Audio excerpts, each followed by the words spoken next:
Hello everyone, my name is Nissim Tamang and I am currently pursuing cybersecurity from ISOEH. And after completion of my plus 2, I was wondering around what should I do, what career should I use. And after some research, I found that ISOEH is the best place for cybersecurity, the career booster.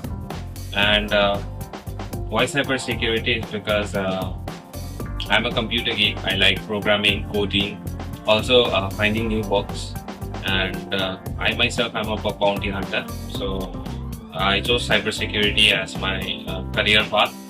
And ISOEH, it's the best place because they provide premium labs to the students, good mentors, professional mentors I'd say, and also the theory classes, practical classes, they provide it in an excellent way.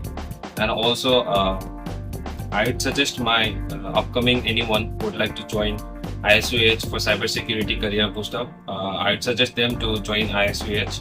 Also, after completion of my CEH exam, I'm quite boosted up, and my resume, it has got a certification of global certification of ethical hacking. So I'm quite proud of it. And also, I'd like to suggest everyone who would watch this video to join ISOEH for the cybersecurity career booster. Thank you.